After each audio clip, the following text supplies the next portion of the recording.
MIDDLEKAUFF! Baby, hey!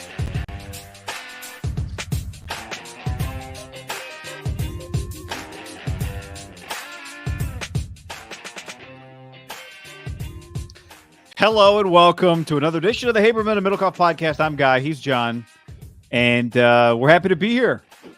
Week one of the NFL season is here. Week one of the college football season in the rear view. It is the earth is burning, John. We are in our final days, but you know, I like to think of it like you just go about your business. You guys are such a pussy. He's been in the desert here for a while. It's hot. Guy, we lived in Fresno. The heat is therapeutic.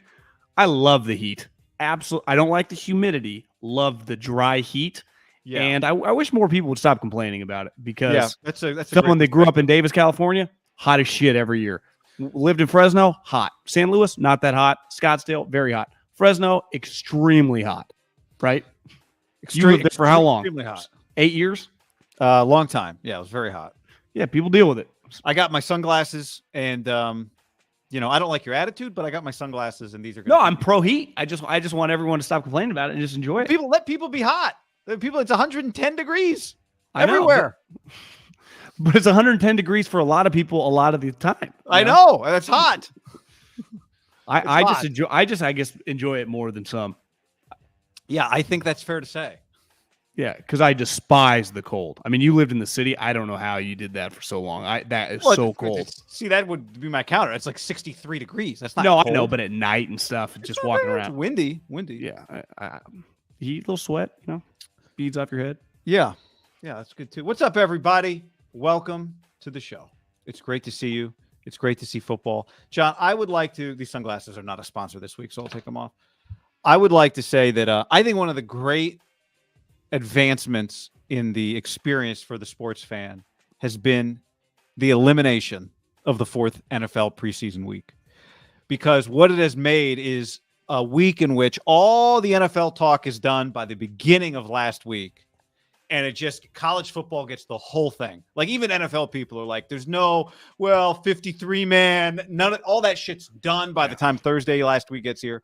We get one weekend that is just, if you had to pick one to kick off football season, college or the NFL, I think you'd pick college because college is more of football's a much higher level of football. College is a much higher level of party. And I think it's just, we have kind of gotten into this sweet spot where it is the perfect way to start football season. College football gets week one all to itself.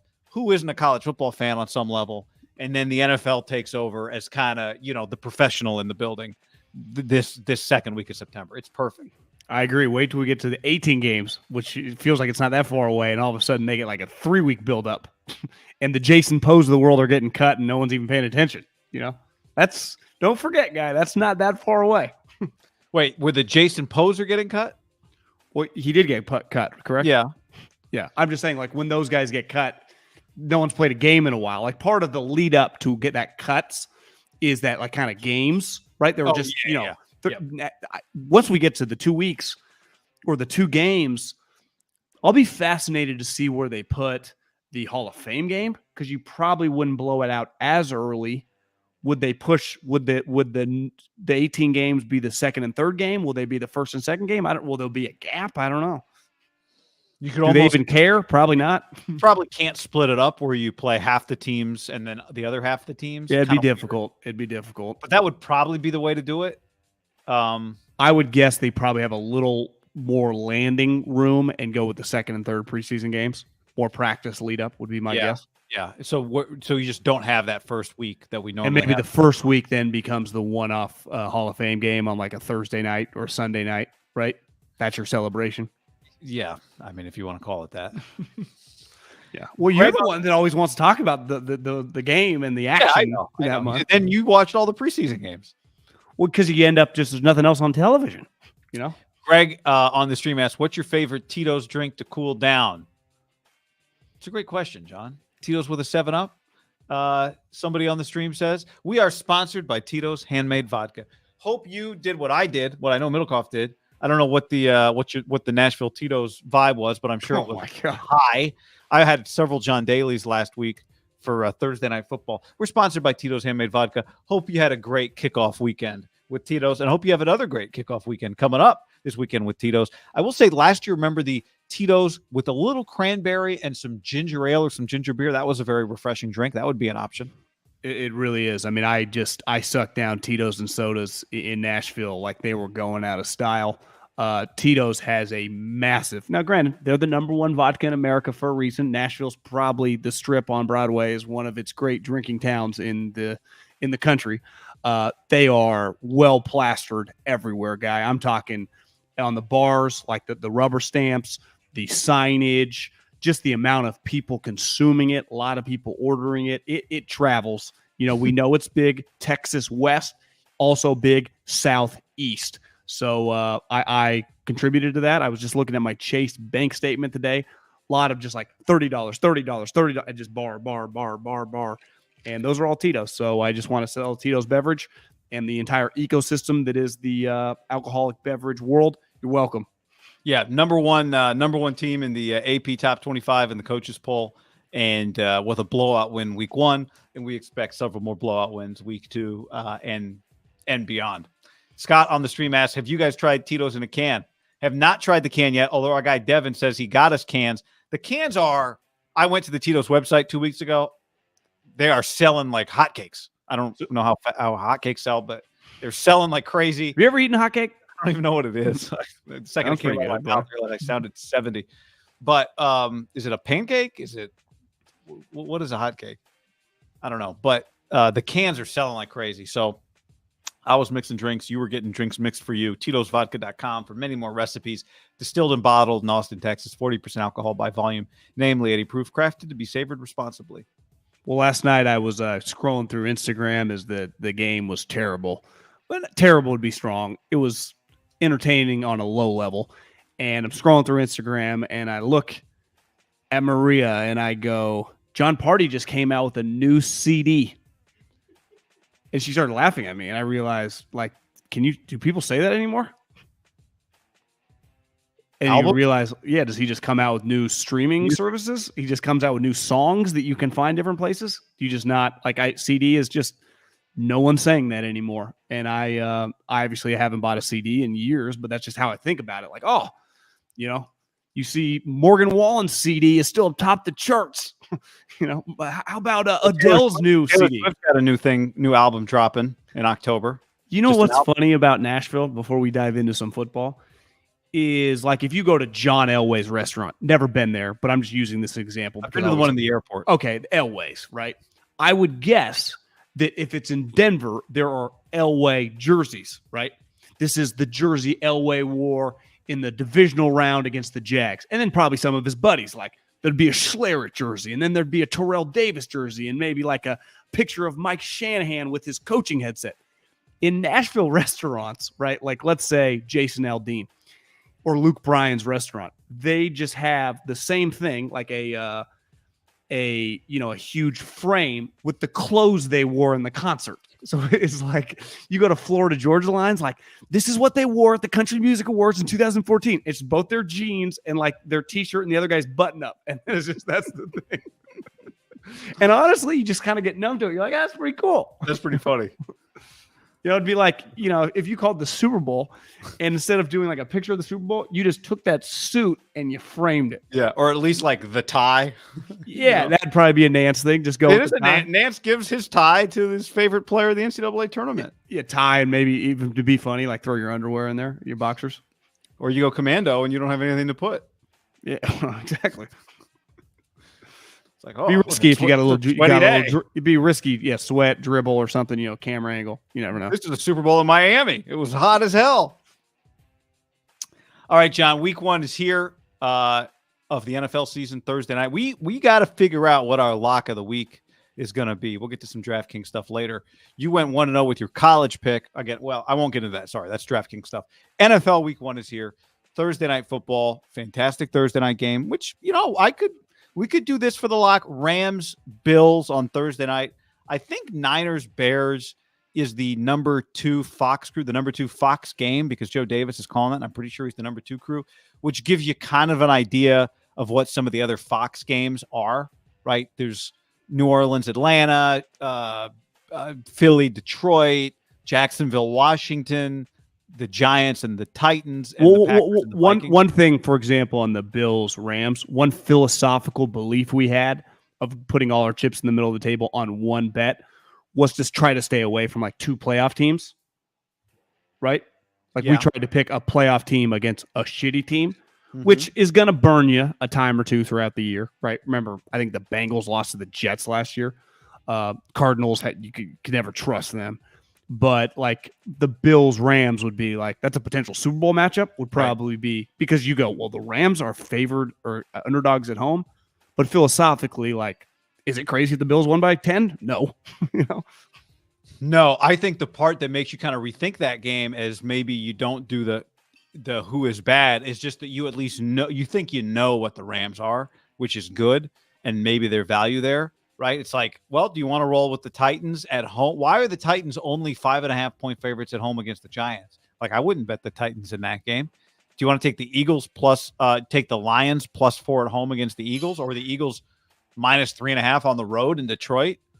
Do you want to take the Colts -7? Lions. Yeah, I know you like the Lions. How about the Texans +7 against the Colts? I mean, I know they got a new quarterback, but the Colts are not good, historically not good in these games, right? It was funny. This guy's been really cool to me, and he's obviously went on to have, I mean, he's having a really good career as the general manager. One of the bars overlooks the Titans John Robinson Stadium. Yeah, and I sent you a picture of where the Titans, like the house Lorenzo Neal built. And I was kind of drunk, and I took a screenshot, and I texted him. I'm like, can't wait to watch you guys, just kind of like stupid, but just I'm there. And I basically said, I can't wait to watch you guys play and keep it rolling. And I realized, like, I'm not that interested in watching them play. Well, we don't even think they're going to be that good. Like, to me, they're a classic team of, is this somewhat of a step back year for them to be better years moving forward? Like Traylon Burks, like, is he better year 2 and 3? Like Malik Willis takes over in a couple years. Like, they're kind of in a transitional year, because you look at their resume, they have been winning now for like 3 or 4 straight years, right? They have been, they were the 1 seed, and it wasn't just like, well, they just beat up on the Texans. I remember them beating the shit out of the Rams. Like, I mean, they were beating a lot of teams. I think they're a good example of, like, they've been an 11-12 win team. They've been winning playoff games. Are they a classic team that this year wins 7-8 games? And for them, it feels awful, but it's really just a step back year for them to then be kind of take their, like, pivot, Right. It feels, well, part of, I think the reason you could envision that is because their quarterback has a ceiling, and it feels like he's reached it. Right. And they lose AJ Brown. I mean, it's like, this would be the year for him, even with a solid coach, to do it. So that would be one pick. I will tell you, along the same lines as your John Robinson, this weekend I saw this Oregon State ran this sweet play. So I texted our buddy, friend of the show, Jonathan Smith. I was like, I love that play. And he told me what he thought they should have done better. And then I saw this other play in another game that I loved, and I sent it to him, and I was like, what do you think of running this week? He didn't reply.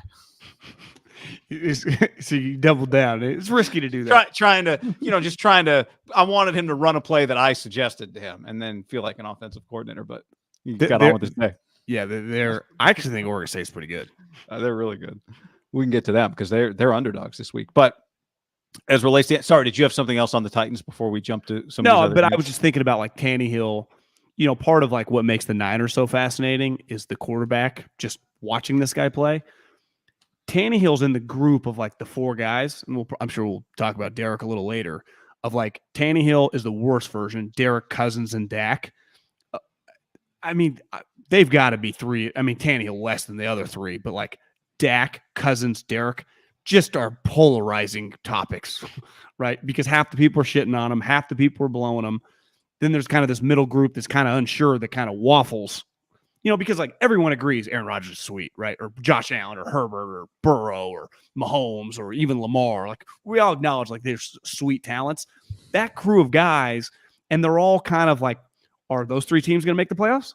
Like, are the Cowboys going to make the playoffs? And if they don't make the playoffs, McCarthy will get shit on, but that probably means that Dak didn't play that well. Cousins, I guess their defense could be terrible. To me, Derek, I mean, is just, I'd say him and Cousins are 2 of the more polarizing guys in the league. Dak, I think, has the cowboy factor in him. Though, I think you watch him, some days you watch him, you're like, oh, this guy's pretty good. Yeah. And then some days you watch him, you're like, I don't know. Yeah. And I think Dak, out of the 3 of them, feels like I think I'd like Dak. Like, I'd want to hang out. I think Cousins and Derek can be, some people are like, it might be a little religious or be a little weird for me. I think Dak is really well liked just as a human being. Like, people are like, that's a fucking great guy, man. You see these clips on the internet, you're like, Jesus, this guy's a good human. Where it feels like Derek and Cousins get like, oh man, those guys again. Yeah, it's the other thing with Derek is he does not have a great defense, kind of in the same way that Kirk doesn't, right? That could bite them, even though their offenses, like Kirk, should be very good. It feels like the Raiders defense, I guess, they have a new defensive coordinator, was pretty feisty last year down the stretch, wasn't it? Because their team wasn't scoring that many points. The guy that they got, Patrick Graham, the defensive coordinator that they kind of stole from the Giants, who's a Patriot guy, like people in the league think he's legit. I think people think Patrick Graham is, Todd Bowles, Fangio, like one of the elite defensive coordinators in the league.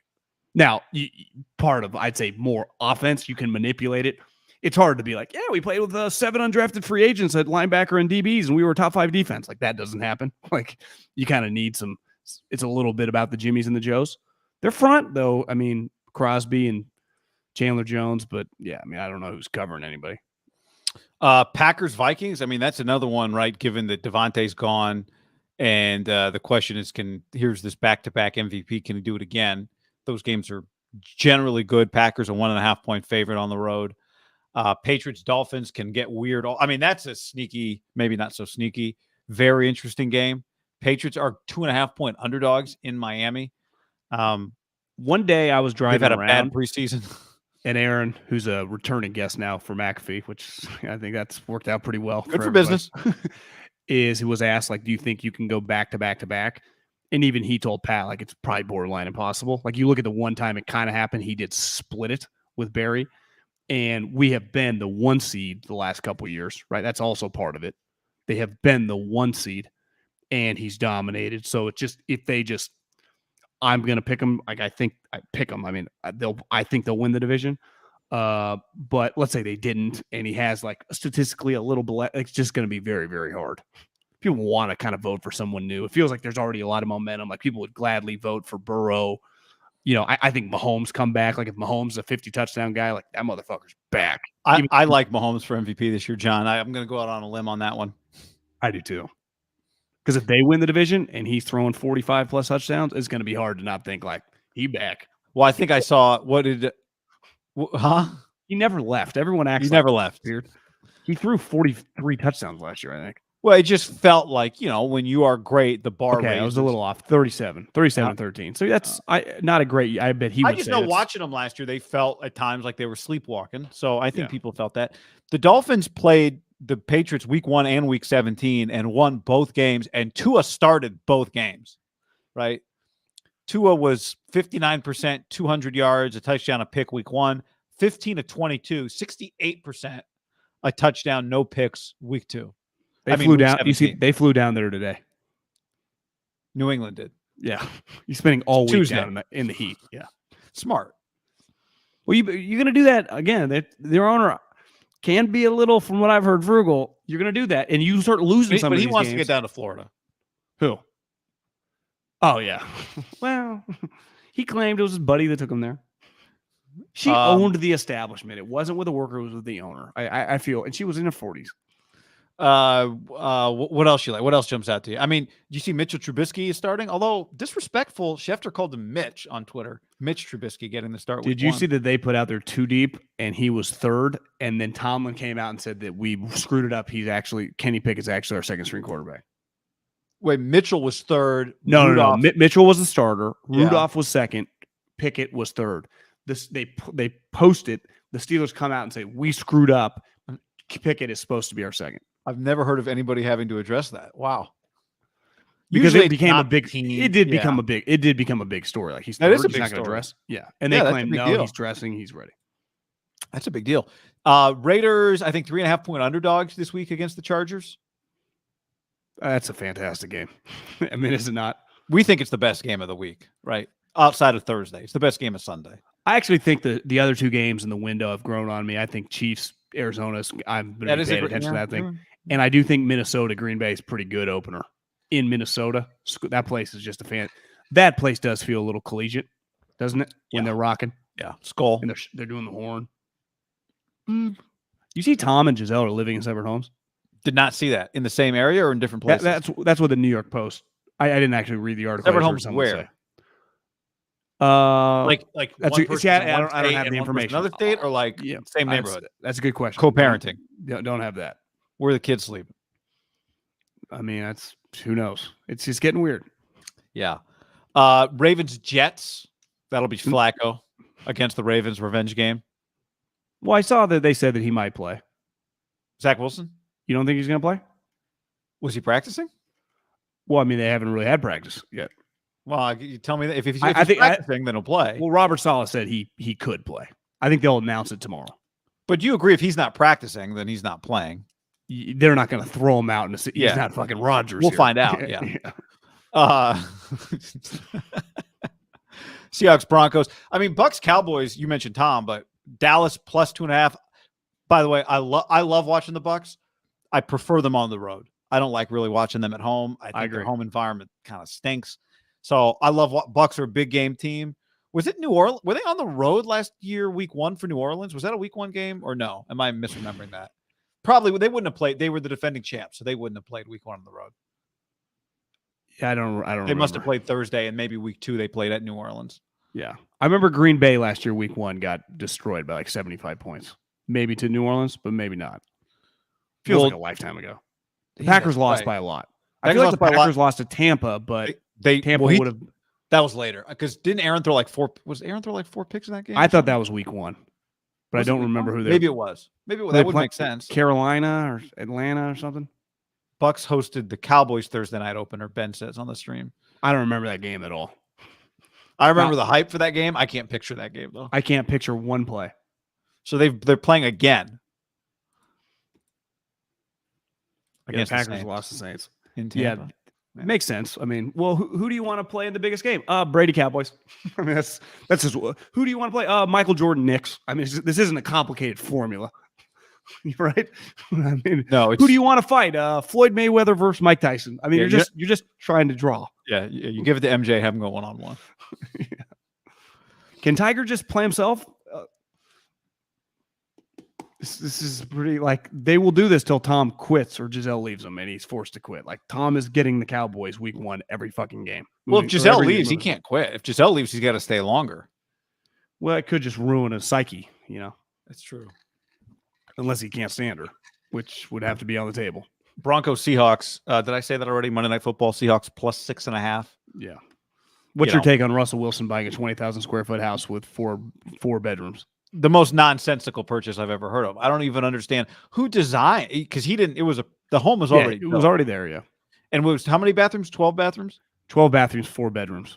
Yeah. I don't. First of all, red flag. Does he? I mean, it's him. It's his wife. That's 1 bedroom. Yeah. How many kids do they have? They got the one from her. I think they have a couple more. Yeah. So does Russell? Does no one come visit Russell? Well, do super rich people, when your kids are really young, do they automatically get their own rooms? Or is that just something when you're just normal people? I think, yeah, you get your own room. But I'm saying, sometimes, I don't think they're in a bunk bed, like a 7-year-old and a 4-year-old. Well, let's say I had a 5-bedroom house. Yeah. And I had a big house and I had 3 kids. Yeah. If I had a kid that was 1 and 3, I might put them together for a couple of years. I think they get their own rooms. I mean, I'm not saying what you're going to do. I'm just saying, I bet if we polled most people, 3 kids, 5 bedrooms, everyone's got their own room, would be my guess. Yeah. But you have an office, a workout room, that type of thing. That's true. That's well, yeah. I'm just saying, I'd be, maybe you're right. Maybe you share beds, 4 bedrooms. I've never, how is that? Why do you have 12 bathrooms in 4 bedrooms? It's the most nonsensical home design I've ever heard of. Stupid. It makes no sense. Very dumb. A lot of plumbing. I mean, can we stay? Sorry. Holiday Inn 5 months a year, Russell's at work, so it's what are you in all the bathrooms for?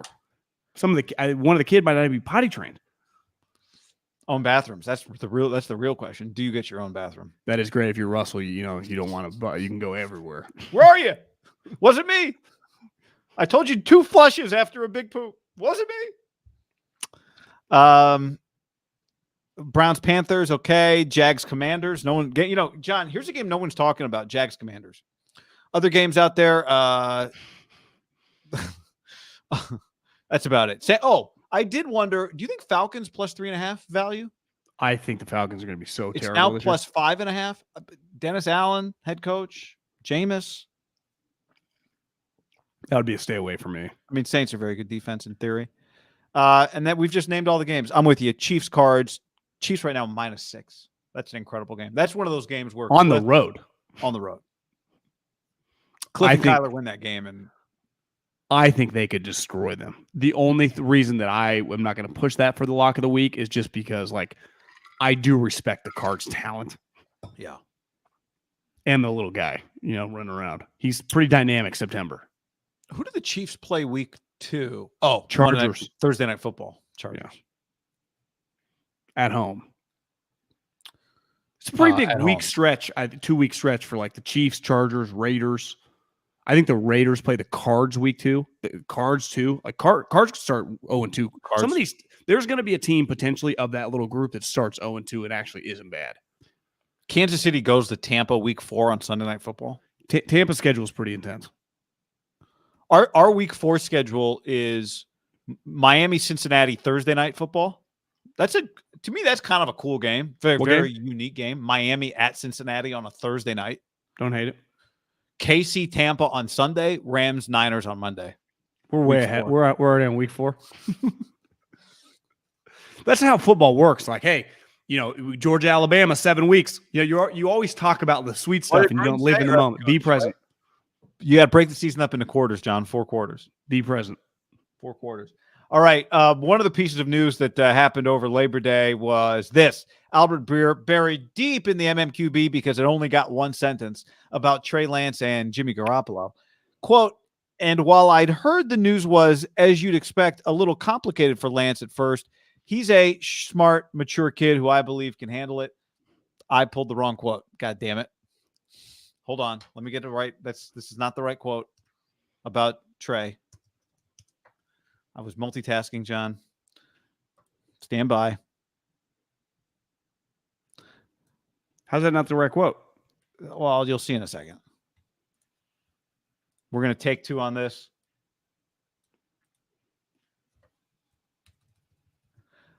John, here's some news from the weekend. Monday morning quarterback Albert Breer wrote this. Well, I'd heard Lance was a little annoyed in the immediate aftermath of the Garoppolo restructuring. He's a smart and mature kid who I believe can handle it. Truth is, if you couldn't, you might have bigger questions about where the 49ers are at the position.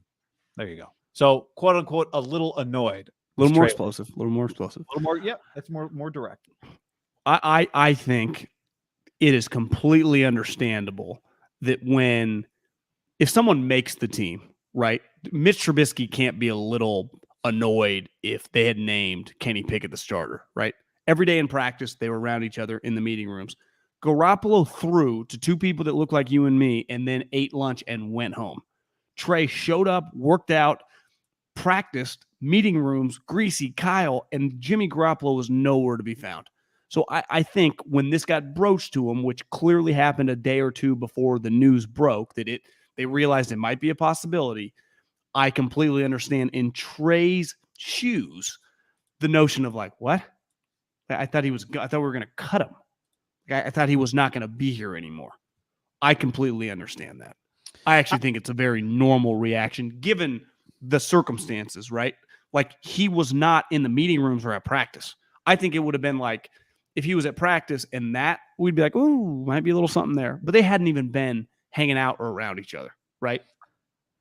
Yes. I'm just going to follow it up with Breer then tweeted, full disclosure, my wording might have been a little presumptive. I'm not climbing the guy's head. What I heard was it was complicated news to take, as you'd expect it would be. And again, that was just in the immediate aftermath. He'll be fine. First of all, so the Niners didn't love his wording, right? Niners didn't love his wording. I'm sure Don Yee didn't love his wording.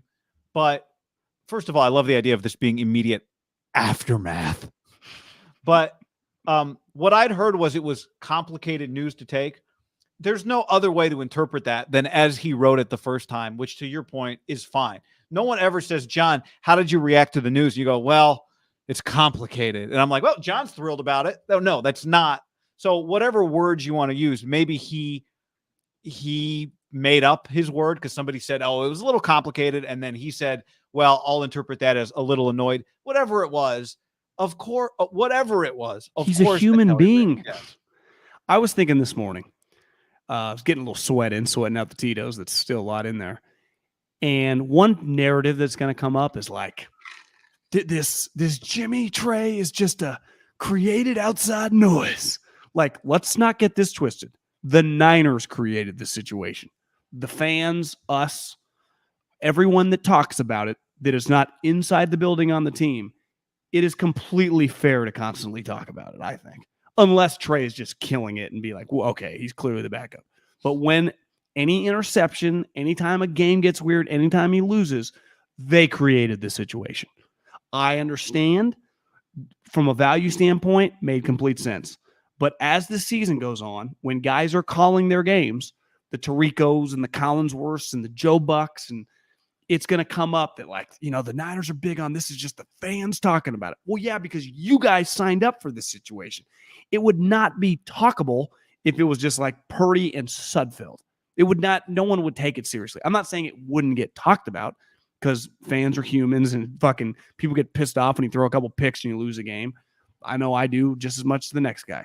But it's a lot different in this situation. And to me, no matter how this thing transpired, if it does get a little weird, the first and foremost people, the blame is the wrong way to put it, but that created this potential ecosystem is the team.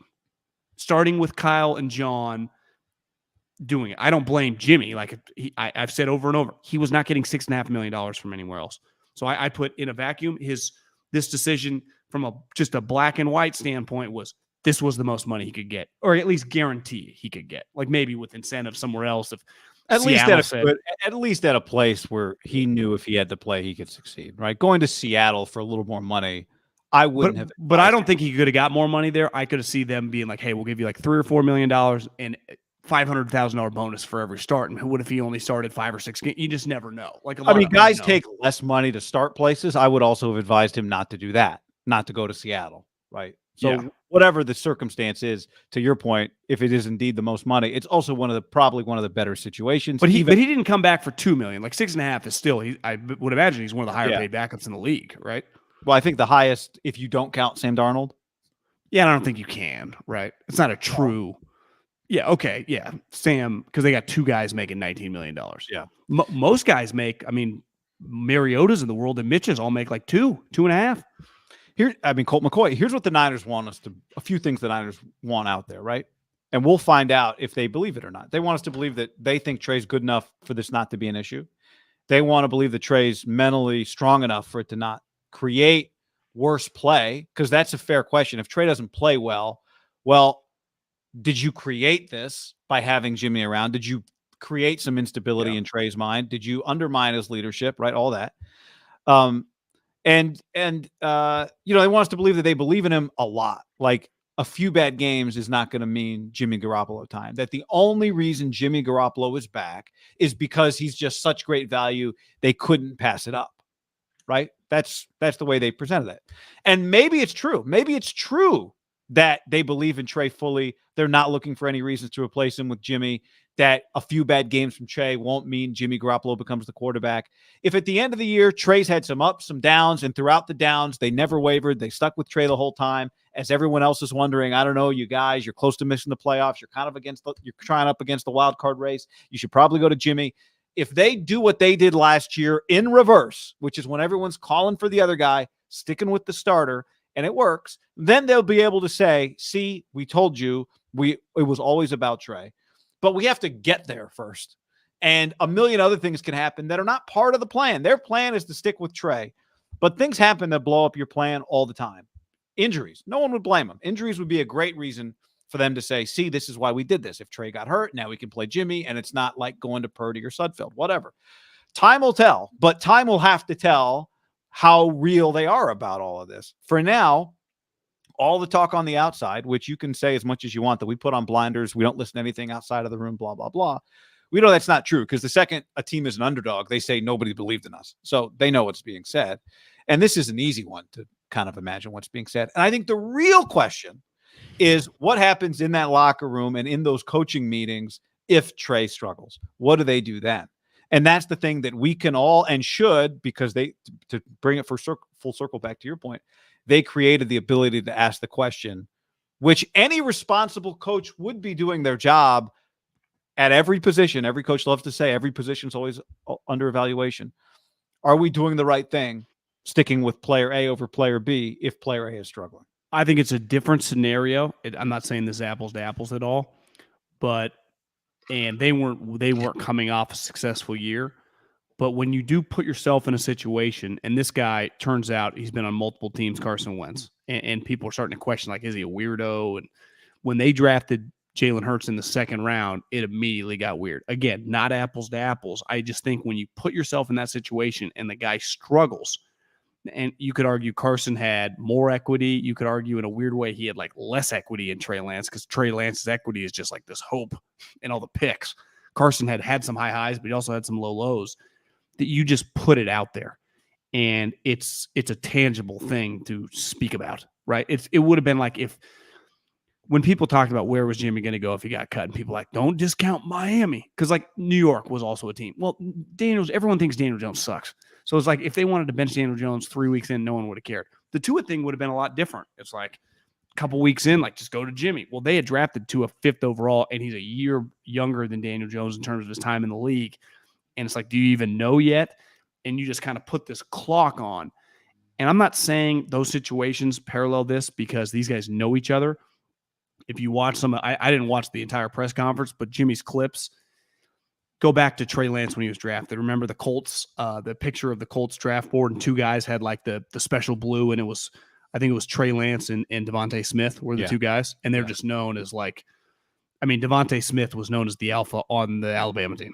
I mean, that's just enough said, right? In a unit with when Judy and Ruggs came out and they asked him who was the alpha in the room, he was still going back to school. They said, oh, Davante. And that's, a team that really values character. So Trey Lance, from a character standpoint, everyone loved him coming out. Jimmy's press conference of the clips about, Kawakami asking him about, basically sucking up his ego, being the backup quarterback, and Jimmy's answers, this is why character matters, and this is at even the highest level. Like, this is kind of crazy. Like, Jimmy's a pretty even unique character guy, because I think a lot of people, quote unquote, high character players would be like, fuck this. And no one would blame them. Right. I mean, remember when Matt Ryan, the rumors got out, and if you ever heard Matt Ryan's clips before he got traded, he was like, it was the first time I had to kind of look out for myself. I had to realize like I could get cut, I could get traded. Like I had to and Jimmy never really played that game, which is just, I don't know. I mean, I don't think we've seen him play enough. So it's not like he's not quote unquote competitive, but I'd say he's a pretty big outlier in any professional sports, but that's the only reason this has a potential to work, because it would not be possible. Like, let's just say Jimmy. The other reason would be if Trey were just, an all-star level quarterback right away, right? Even then, if Jimmy were not a great teammate, it would also work potentially in that scenario. Let's say Jimmy had gotten hurt midseason last year. Trey had taken over, and it was pretty clear he was a stud. They had the same success. They got to the NFC Championship game and lost, but everyone felt like, oh, Trey's going to be a stud. He's going to be one of the next one of that group, that we talk about all the time. Is there any chance Jimmy's back on this team, or they just was at the value rookie contract? We just want to have a backup plan. In some ways, it would have been easier to bring Jimmy back on the team, right? Yeah, because there wouldn't be it's like we've already seen it with Trey. There'd been a competition, and we all saw Trey take his job. Yeah. But usually, like when Lamar did that to Flacco, now Elway gave Flacco some money. Like, you usually just pivot. Yeah. Did Alex leave immediately after Colin took over? He didn't back up the next year. That one was pretty weird. Only backed up for the half season or whatever. Josh on the stream says media acts like Jimmy was fucking Herbert. See, I think this is one of the reasons Trey actually has I think Trey Lance has a pretty long leash from Kyle. And I think one of the reasons is that, and I've said this a lot, I think Jimmy bothers Kyle a lot. As much as he sees a lot in Jimmy, there are a lot of things that really frustrate him about the way he has to play with Jimmy. And, I think the Jimmy stuff probably comes from the fact that they've won with him. And that's why Jimmy gets the credit that he gets. But I don't think there are many illusions about Jimmy not being worthy of trying to replace. I think it's became clear that Garoppolo was the level of quarterback that if you can try and upgrade, you should try and upgrade. I agree. Because he's the worst of the group that we talk about all the time that's the most polarizing, right? Cousins, Derek, Dak, which those guys are locked in, going nowhere. Tannehill's worse than those guys. But his money, you're kind of stuck. I would say in a weird way, would I rather have Jimmy? I think the stats would say Tannehill, but let's just say Jimmy's the worst of that group. Tannehill can throw it down the field. Yeah, it feels like Tannehill's better. He's more talented than Jimmy. Jimmy, in a weird way, is kind of an overachiever. Is that fair to say? Well, think about it. He's not the tallest guy. I mean, he doesn't have the biggest arm. Where do you go to school?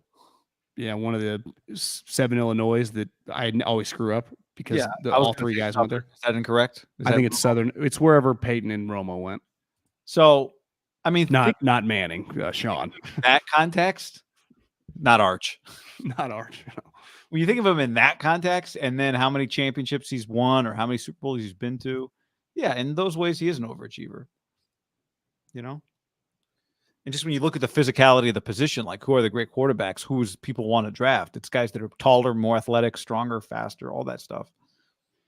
That's why I'm telling you, I'm not. I always get it wrong. J Daddy's Eastern. Going down a draft tangent here, but the Bryce, when you're 5'10" and 170 pounds, and Bryce Young is an incredible player.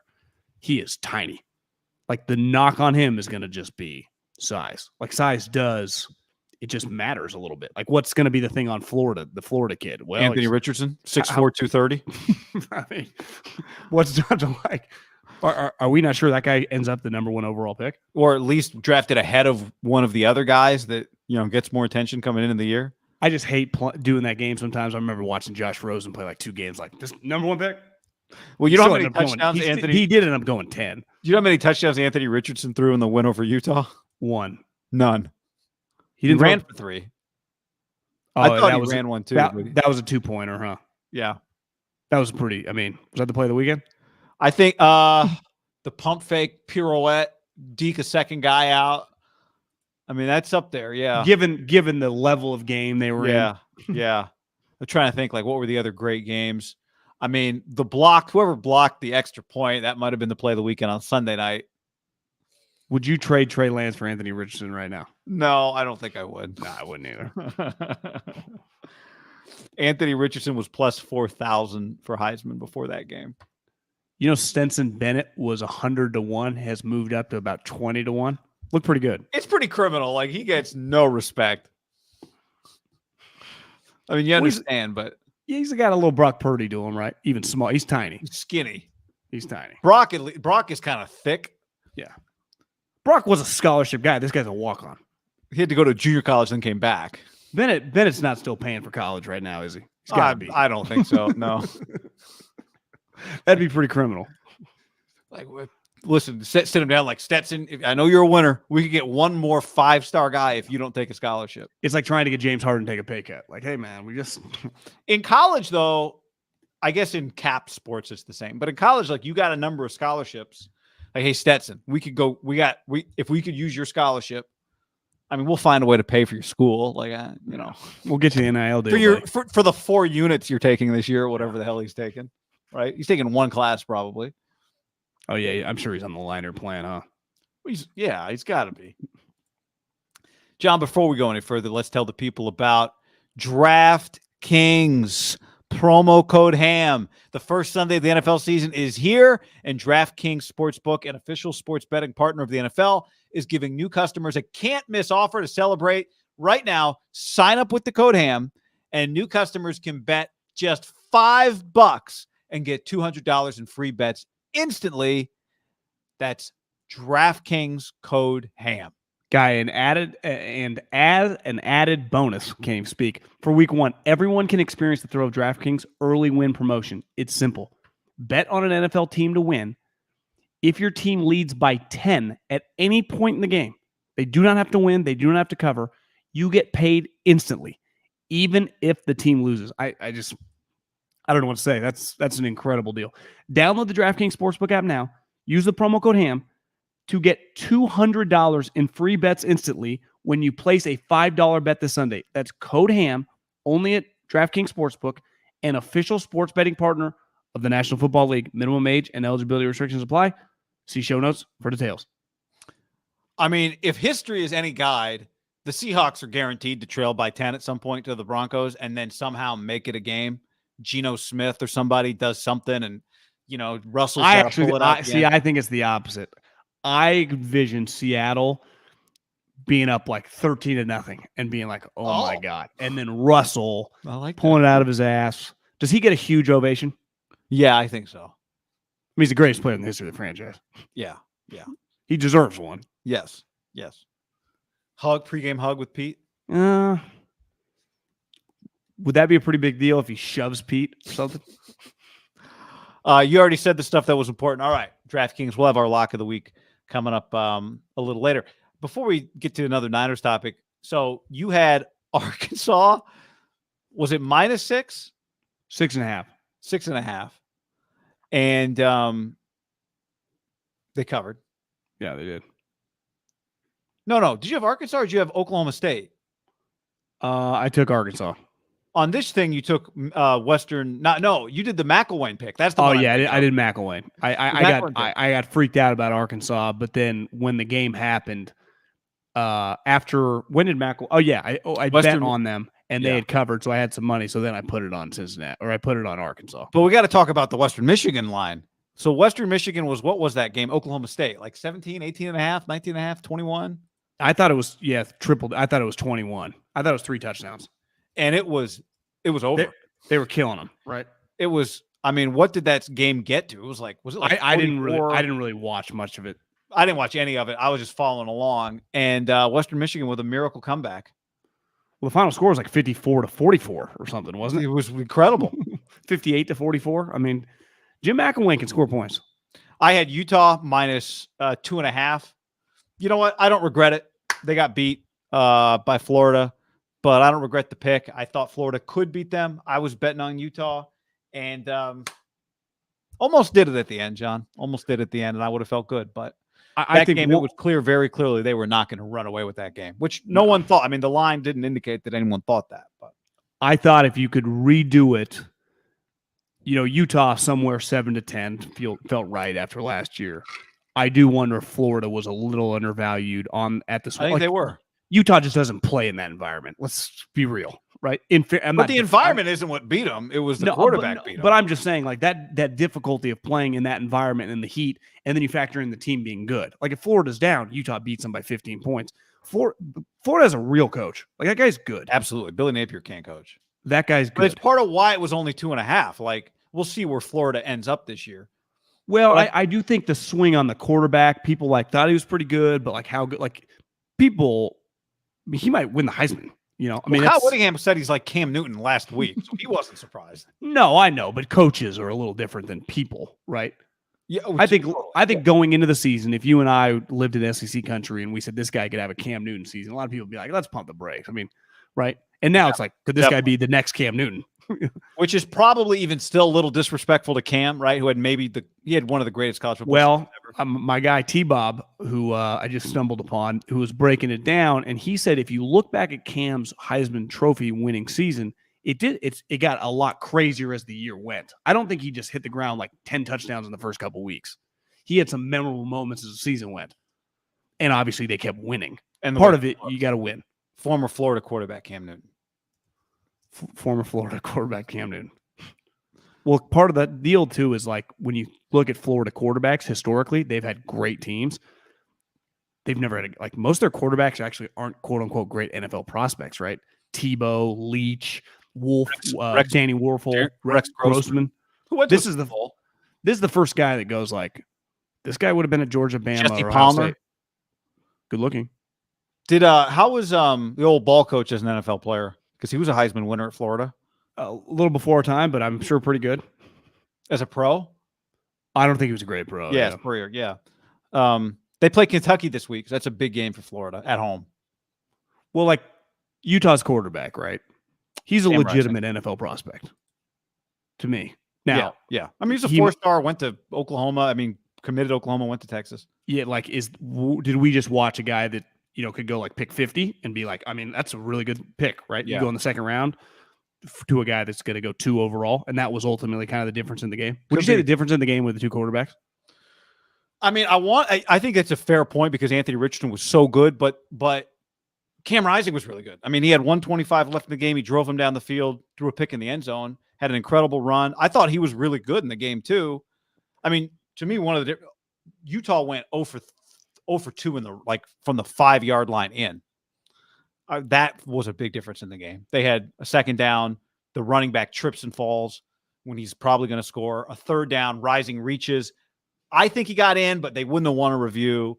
And then the fourth down where Tavion Thomas, the running back, he fumbles. He wasn't going to get to the end zone anyway. And Florida takes over. And then they went for it, and Florida I didn't see they got the ball back. That was in the third quarter. And then Florida took over at the 1-yard line. So on fourth down. So, I mean, I thought that was, but yeah, Anthony, if you said name one difference of the game, it was Florida's quarterback. Yeah. Outplayed everybody on the field. I think the key now for this to age well is for Florida just to have an 8-9 win season and Utah to just take care of business. Well, there's absolutely still a path for Utah to go to the playoff. No one's ever gone unbeaten in the Pac-12 regular season. Because people usually lose a shitty game. Everybody. Yeah. I mean, but here's the deal. There have been 8 years of the college football playoff. 63% of the teams that go to the playoff are one-loss teams. 63%. So 20 of the 34. Only one team in the history of the playoff has won its Power 5 team, has won its league outright with only one loss and not made the playoff, and that's Ohio State in 2018, who lost to a 5-win Purdue team that year. But the playoff had 3 unbeatens that year. So is that when Urban was having the heart attack? I think that's when and they got left out. And then in 14, TCU and Baylor were co-Big 12 champs, whatever. So there's still a path, but it's just you got no margin for error now. I didn't come away thinking any less of Utah. Hopefully for them, Florida's good. Totally agree. Can I give one quick take? Because I saw Joel Klatt. Did you see his little rant on social media about the college football playoffs and how the key of expansion is so far 10% of college football programs have gotten the college football playoff. And if they had 12 teams for the last 8 years, it would be 33%. And he threw up teams. Western Michigan would have been Arizona one year. I think that was the year Rich Rod got to the Pac-12 championship, would have been a Pac. I don't think the college football expansion solves fucking anything, because if you want to make the argument, well, look at the NFL, 14 teams get in. Well, the difference is Tampa Bay kills Philly, right? 2-7. Well, the Niners at a 3-6 or 2, whatever it was, I guess it was the second round. Well, one, they're an underdog against the Cowboys, who have multiple. It was 12-win team, they were a 10-win team. Niners beat them. That's not as crazy of an upset. That could happen, right? A 4-5 type thing in college football. The difference, though, is once the Niners played the Packers, they're the 1 seed, heavy favorites, the equivalent of Alabama playing Cincinnati or Georgia playing Michigan. The Niners didn't just upset them. They were they were equals. That has not been the case in college football playoff. And right now, clearly, Alabama and Georgia would wipe the floor with everybody. And consistently, that's kind of been happening. So you can add these teams, which I'm fine with. I want to watch these games. But we have to be prepared. There are going to be a lot of shitty games. There just are. I mean, the separation at the top is not even close. And I think Georgia and Oregon showed that as everyone. I don't follow recruiting that closely. You probably follow it closer than I do. But I do understand, once the guy gets there, the hype on a guy, I follow it then. And there's been so much, it's so loud on Mario's hype. And it was clear, you just look at the rivals ratings. When you look at draft prospects, Mario was fucking going top 10, top 10, top 10. Well, one thing the Georgia-Oregon game showed is and I was told this back when I was in the NFL and I worked with Alabama people. They don't recruit people, they choose people. Now, you could argue now with the NIL a little different, Jimbo's got in there and LSU and Georgia, of course, there's a guy that picks between 2 or 3 schools.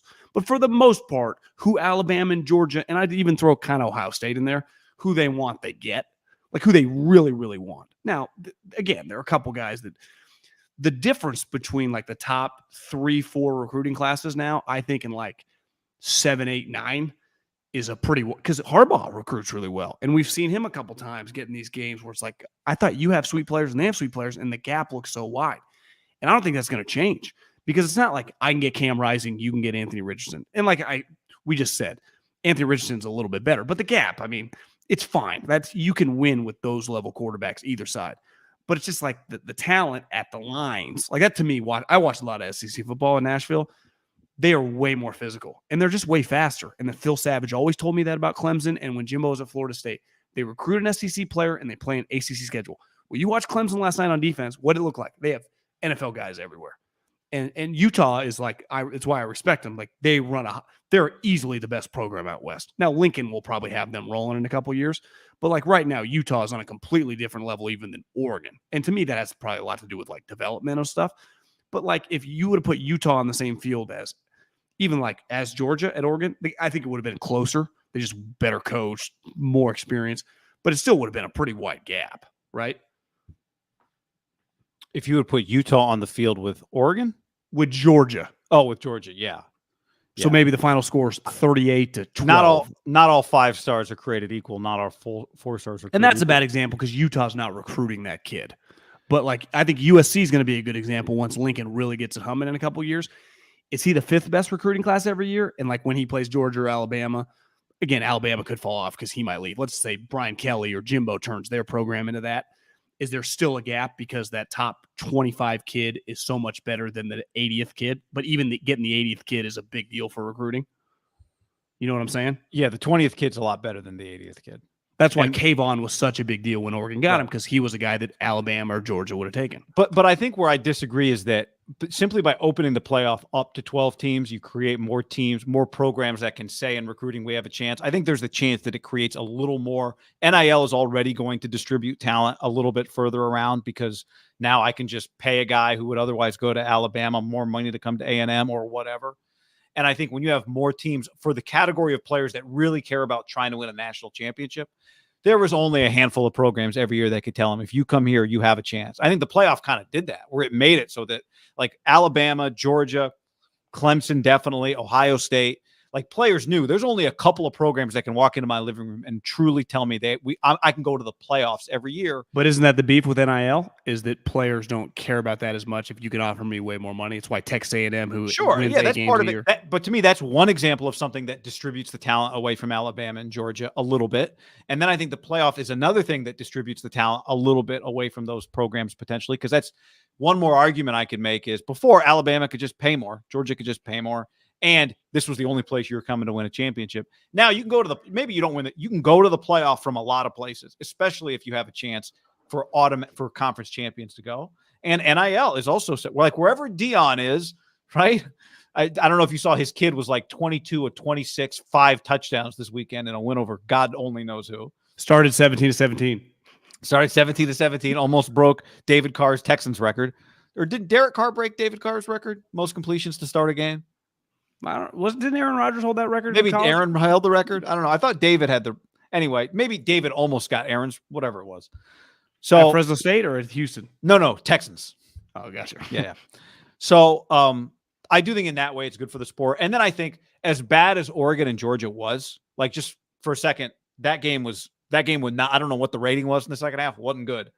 27-3, whatever the hell the score was. But what I love about a game is like you turn it on, stadium, teams run out, logos, fans, and you're going to get that every game for the 4 playoff teams that we've had. So many of those games have been awesome hype, bad games. We've had a lot of bad games in the 14 playoff. So whether or not you get a lot more bad games in the 12-team playoff, of course you will. You're right. Isn't the average margin of victory in the first round in the playoffs pretty high? It's huge. Huge. But you're still going to get eyeball. The game's going to kick off, and you're going to have huge ratings, and it's going to create more money. I think the amount of money, they're leaving hundreds of millions of dollars on the table by not having a playoff. So I do think it's better for the sport overall, A, from a recruiting standpoint that I mentioned, B, more fan bases engaged, more fan bases watching. I think it just makes the sport a little more national. I think it's good in that way. I don't disagree with anything you said in terms of the more money, the more eyeballs, more chances. I just don't think it solves the fundamental problem of like the same powerhouses. You could argue before the playoffs in the BCS era, before NIL money, back when, only the same powerhouses for the most part dominate decades, right? Now the powerhouse might change, like Nebraska was on top of Notre Dame, and then it kind of shifted more to USC and Texas, but it's 2 or 3 teams dominate college football. consistently. And I think the other I think it does increase the chance that just they have to play more games now to win a championship, right? It increases somebody gets hurt. But my main pushback is on just the college football playoff actually being sweet. Again, I'm going to watch the game. I'm all for it. March Madness gets a lot of hype, right? I think the main difference in March Madness is there are consistent major upsets consistently. And I just think that is not going to happen in football. And you could say, well, now Alabama has to play 3 games instead of 2. Of course, it's football, but I don't know. We have now 8 years of data of the top teams. Like one of the biggest upset was Ohio State against Alabama. But actually, how did that game age? Well, Urban Meyer was a coach of Ohio State. Their star players were Zeke, Joey Bosa, fucking Michael Thomas. I mean, it turns out, like, actually that team was littered. It was Alabama. We just didn't quite know how good those guys were yet, and that is the biggest upset so far. Yeah.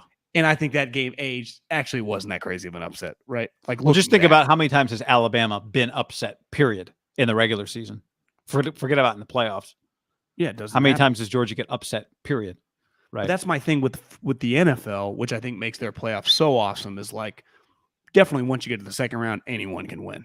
And you could argue, depending on the matchup, like in the first round, it could happen. That's just, it doesn't feel There's that usually way. only a team or two that you don't think can win week 1 of the NFL playoffs, wild card weekend, right? Yeah, and maybe you're right as time goes and things neutralize a little Nick bit. Saban isn't going to be coaching forever either. That's the other thing, right? It is. You think. But I do think it shifted. Like, so let's say he leaves and Alabama just comes back to earth a little bit. Brian Kelly or Jimbo could easily take that mantle of just being a consistent power. Well, right? clearly Georgia's ready to take the number 1 spot.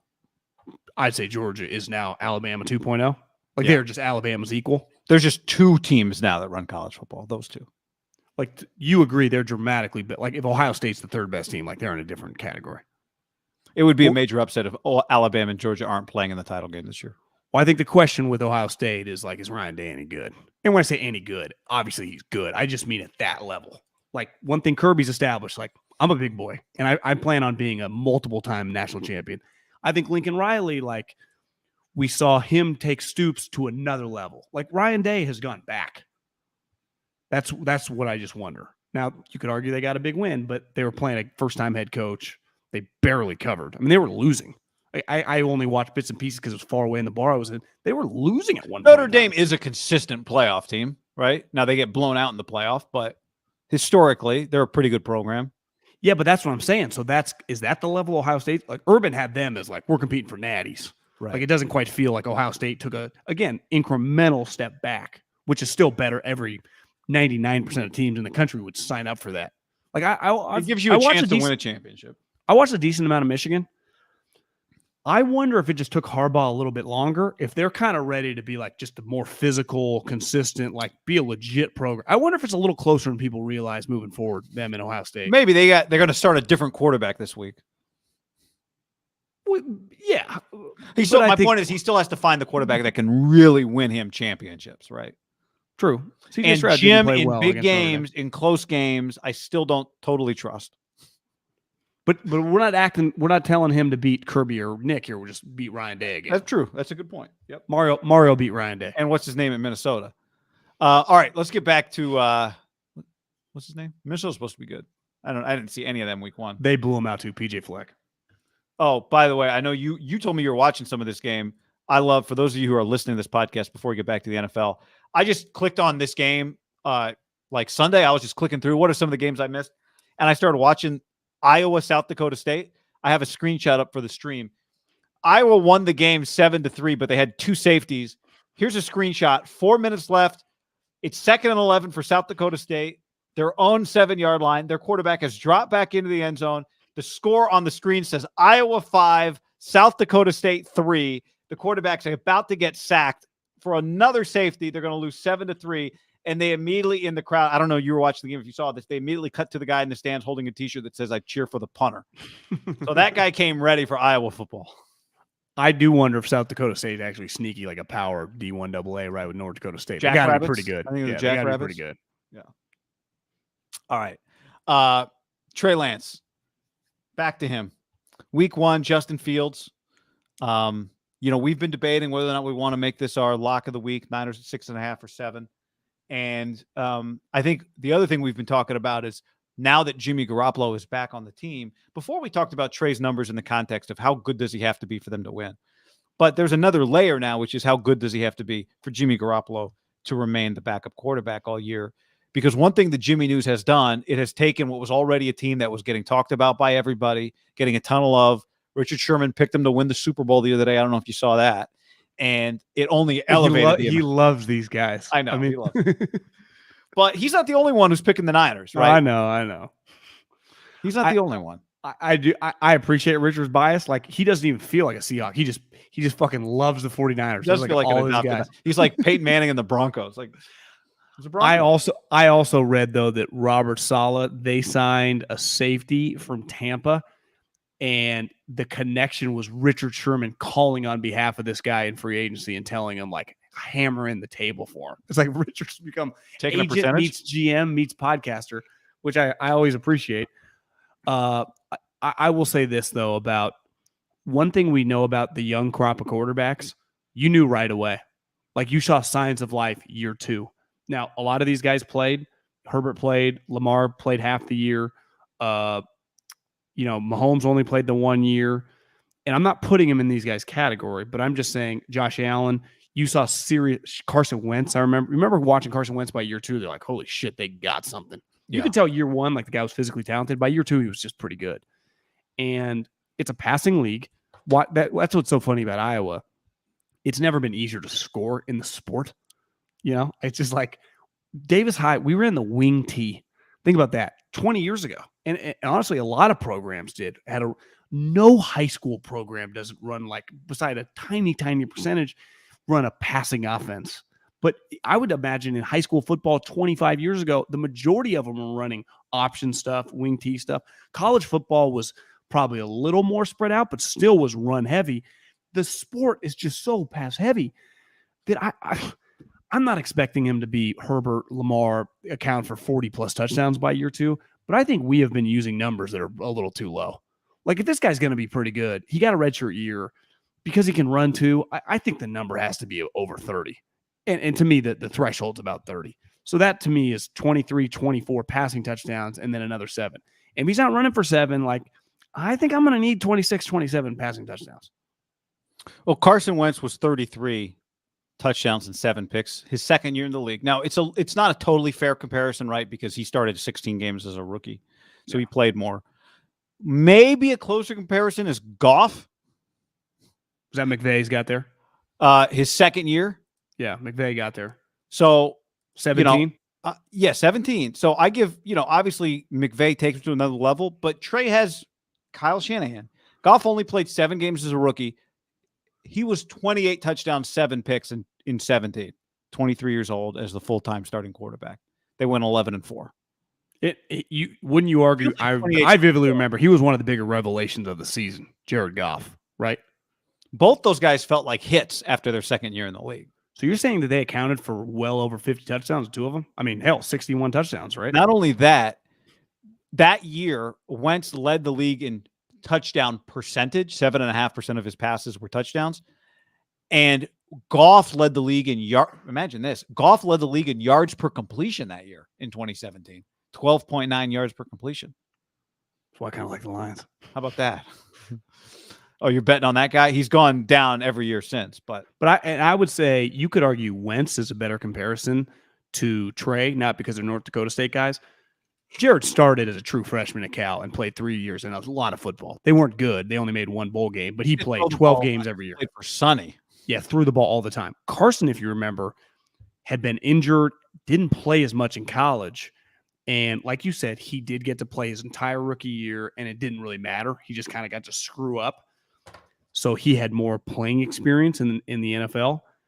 But I do think you and I have put the bar a little low if this kid's going to be good. Or you could just argue, like, I mean, I was texting with Greg Pop a couple weeks ago. He's like, he just thinks that the development, that everyone tries to rush development of these guys. It's like, well, yeah, it's 2022. Like, I'm sorry. It's not 1998 that we just look at this stuff differently.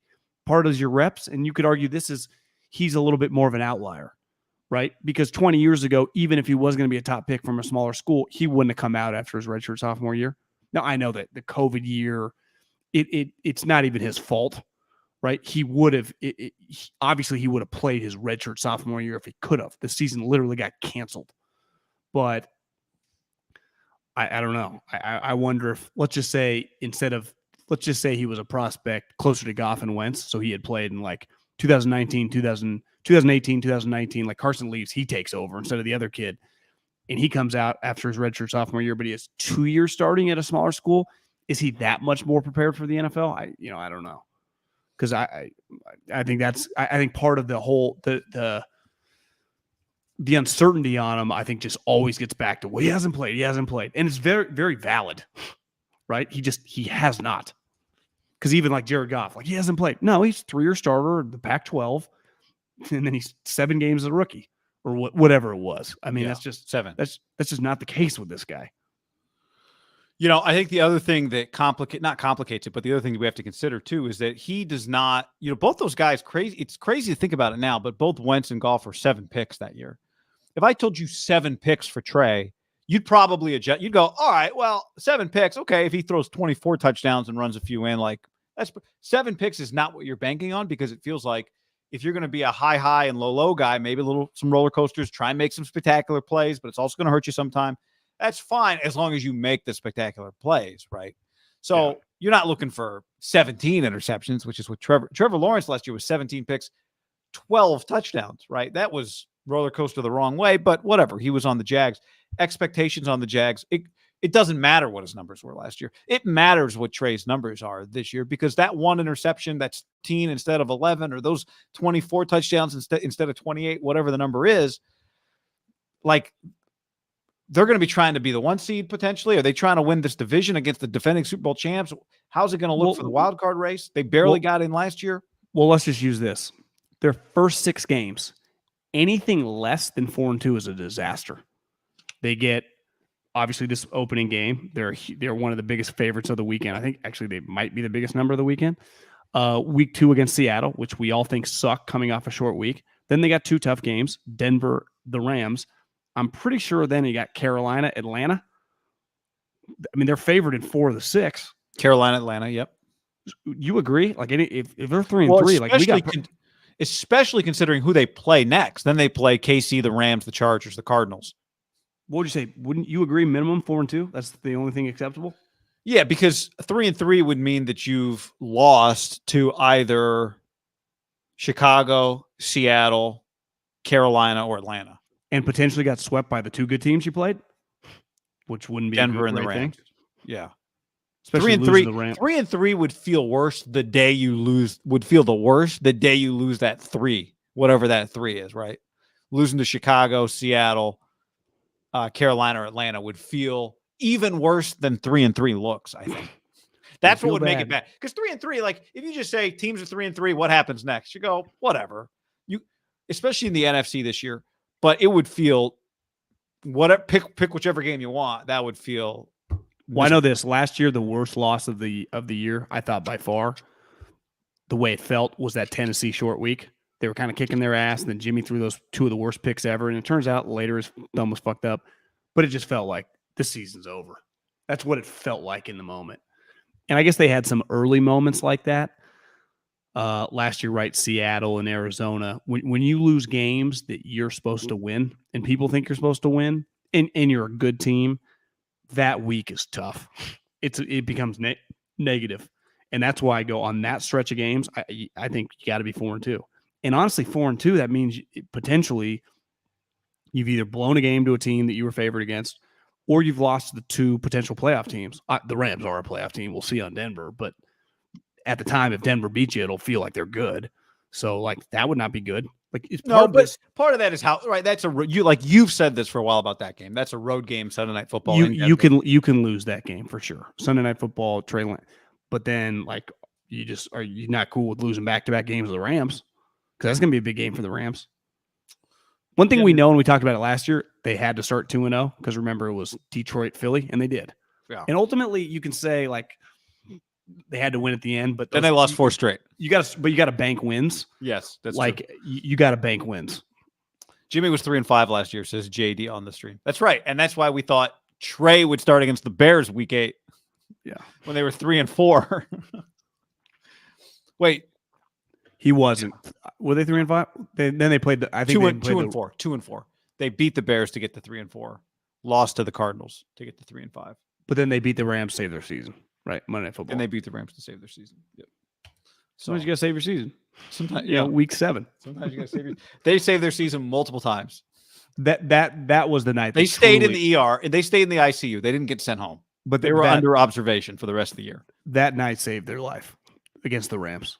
Yeah, because and it was crazy because I honestly didn't feel great about it, and they beat the shit out of them. That was a wild game. Their 2 games against the Rams last year were batshit crazy. How about the Bengals Ayuk walk-off win game? Well, but remember they were kicking the Bengals' ass, and then the Bengals kind of came storming back. And then that's true. I felt like I don't think we didn't view the Bengals as the Bengals at that point. No, that's true. The thing about the Tennessee loss was it was week 16. There had been points in the year already where it felt like they had saved it, and then to have been back where they were in the house that Lorenzo Neal built, week 16 was on national TV. You know, when you're there and you just like, well, I got to look up this play again. The forward pass doesn't even do it justice. It was 17 yards forward. I mean, it's not even close to parallel. You tweeted that, and Fortenbaugh tweeted. Now, granted, he didn't pat. He hands it off to Wycheck. Wycheck then throws it to Kevin Dyson. Is that what it was? And then Kevin Dyson just walks in. Yeah. Fortenbaugh tweeted forward lateral, and it took me a second to realize he was making a joke, which is laterals only go backwards. That's a good one. That's a good one. So I thought that was a good way of looking at it. But a lot of Eddie George jerseys around there too. A lot of Eddie George jerseys. He's the coach at Tennessee Tech, I think, or something like that. Yeah. Yeah. John, I want to read you the first sentence from this feature in ESPN. Tim Keown. I've read his name a million times. Really good writer. Keown, but I've never quite known how to pronounce it. Keown. Anyway, sorry, Tim, but big fan of your work. Let me read you the first sentence on this Davante Adams story. On a fine Saturday spring about a decade ago, Derek Carr asked his friend and Fresno State teammate Davante Adams if he wanted to go whitewater rafting. That's the lead on this big story about Davante. Okay.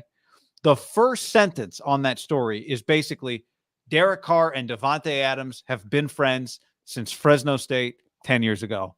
And everyone by now knows that they were also, Davante put together, I think, one of the most underrated college football careers ever.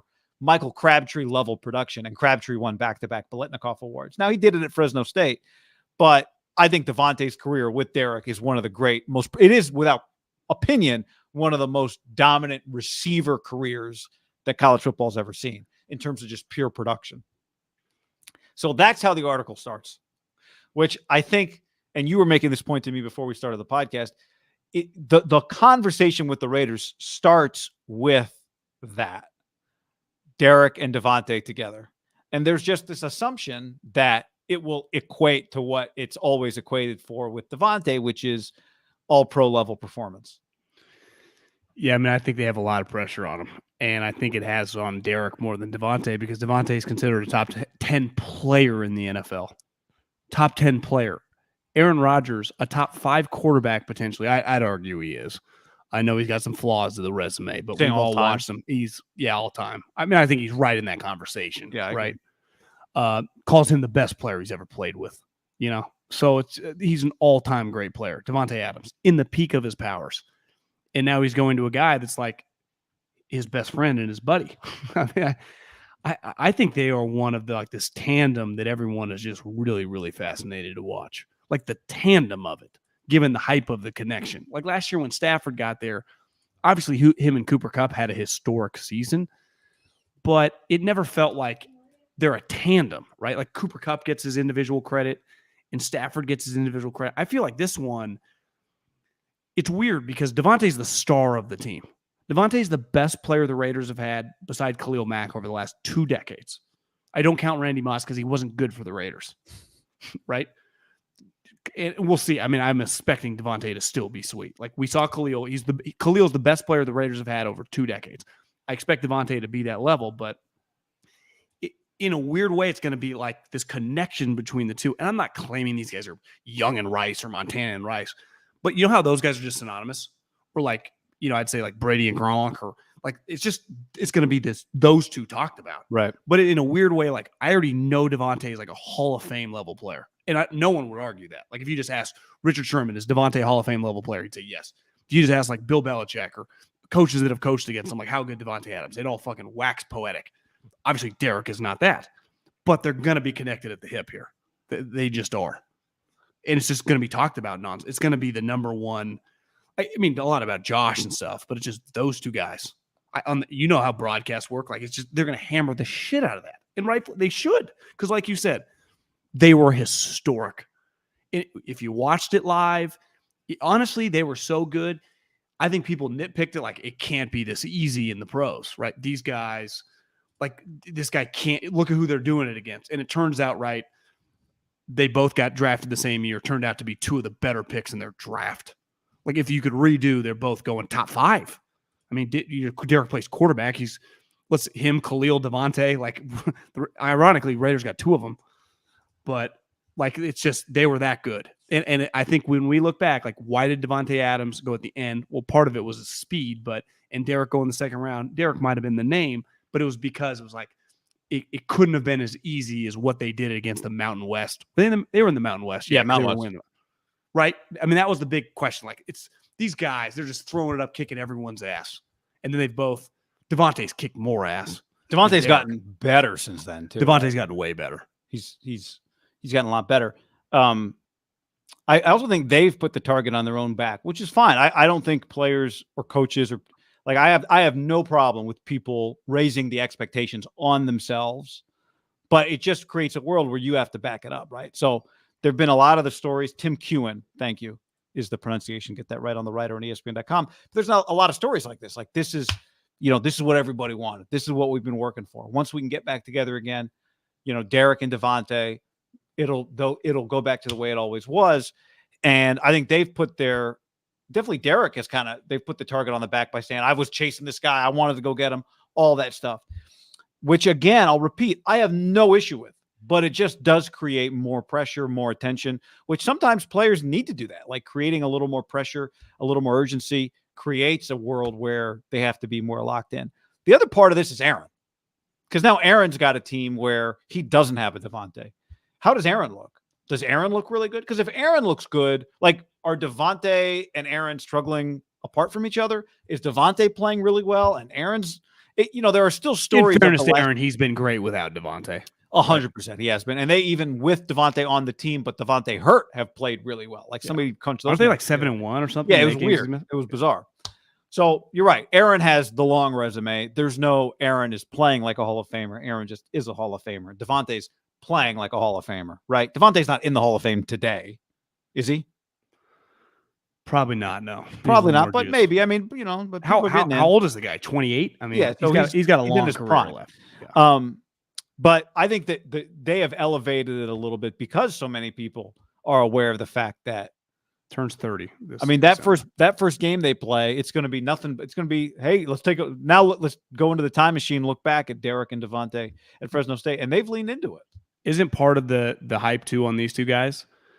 Like part of it, Fresno State, they were kind of like the little engine that could. They were one of the best at the time non-Power 5 programs. They were 2 of the better players of the non-Power 5 players. I bet if we went back and looked of the like Davante down of the guys that got drafted, the majority of them are Power 5 players. So they were clearly the cream of the crop. But it was like, now they get to shine at 29 and 30 years old together in the prime of their careers, in the biggest of big stages. I mean, they're playing in the best division in football against, I would say would you say the Chiefs are the new Patriots? I know it's only relative, one championship, but yeah. But it's like they're the new powerhouse. In a weird way, the Raiders. Rams. I mean, there isn't a new Patriots. That's unfair. But they're in the division with the best team in the AFC, the best operation in the AFC, who in a weird way is their rivals. Their other kind of 2 rivals, the Chargers and the Broncos, in theory should just be good. It's the most talked about division for football people to be like, oh, it's the best players. It'd be like if they were just playing the SEC West in college. No one would have argued. They would have gone in the top 10, both of them, if they would have done that, right? Yeah, yeah. Now you get to, like, this is how you become Hall of Famers. And like you said, Davante's already kind of trending that way. But you could argue Derek could change the landscape of his career. The other part of it is Josh. Well, Josh he plays is a huge kind of element. Derek-esque in that he's been viewed there. He's been controversial, different people with different opinions. And now it's kind of his chance to prove it, right? His second chance to prove it. And in theory, he should be great for Derek. Like this should be ideal for Derek.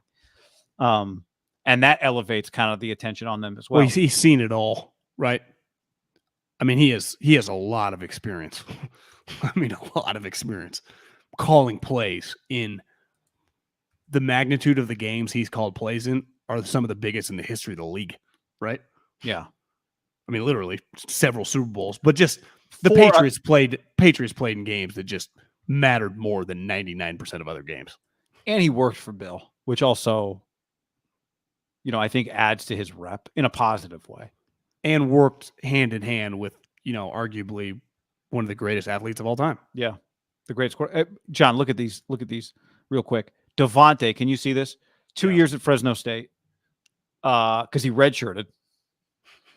I think it was academics because I remember Drew and like D-Ray and some of those guys texting me like, Derek Ray. bro, I don't even think you guys can quite comprehend what this dude is doing on the scout team. Our number one defense. So 2 years, 38 touchdowns, 3,031 yards. Okay, 38 touchdowns, 3,000 yards. Now I'm going to go to Crabtree, who again, back-to-back MIDDLEKAUFF Award winner, top 10 pick. 38 touchdowns, 3,031 yards for Davante. 41 touchdowns, 31-28 for Crabtree. So like 98 more receiving yards overall. And Crabtree also was 2 years and 3 more touchdowns. Crabtree redshirted too then. Yeah, I got to go back and the hell was going on. Well, at least just like we had a deep room. So anyway, I think Davante's college career, people don't quite realize how great he was. But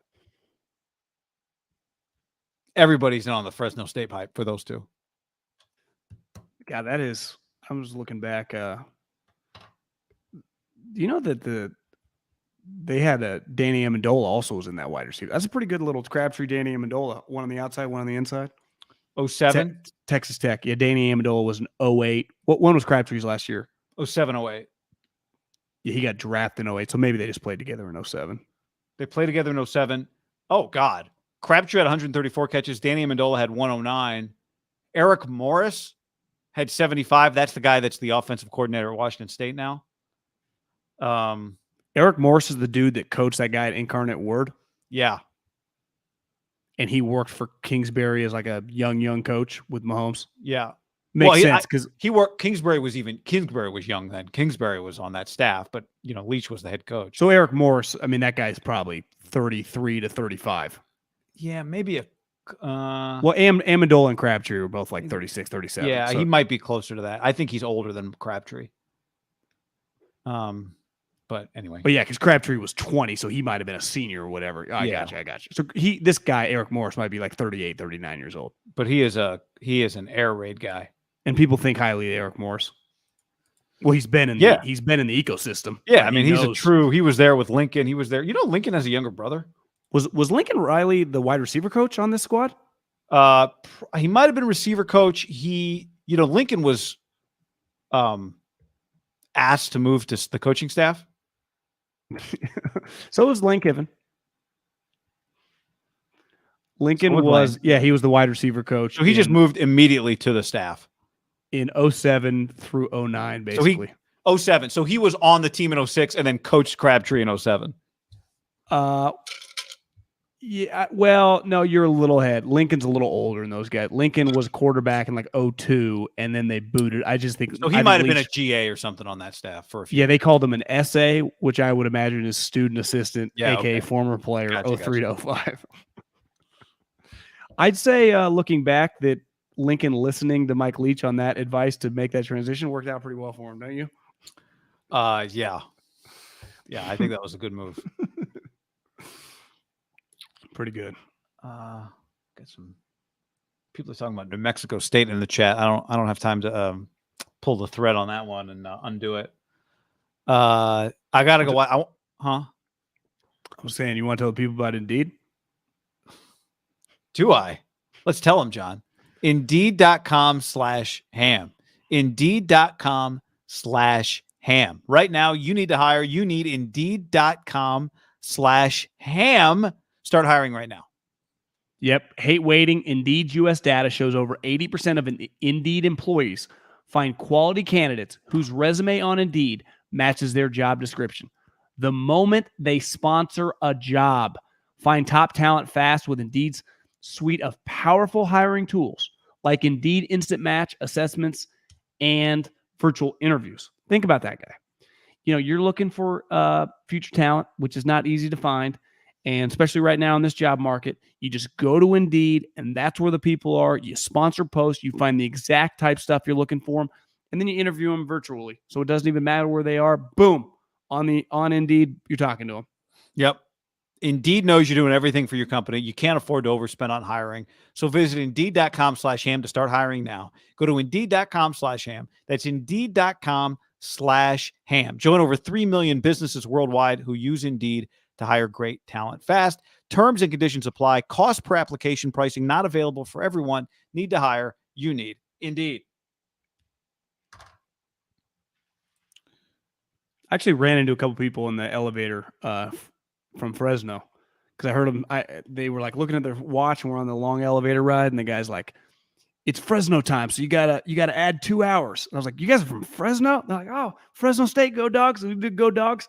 And like, "You guys big Fresno State football fans?" And this girl was like, "Yeah, I know Vicentainer," because the guy's like, "Don't you know the kicker?" And I was like, Right. "Gosling," and they're like, "Oh, Vicentainer," and then it's just the Fresno State names start flowing. Oh man, Coach Hill, and talking about the Tedford back in town, and everyone gets excited. This is why you and I, when we come up for the lock of the week, Oregon State plus 1.5 in Fresno this weekend. I can't gamble against Hainer and the crew, but I can't either. But I'm pro. We are pro Jonathan Smith. We are pro Jake Hainer. This is a Jonathan Smith versus Jeff Tedford's a hell of a matchup.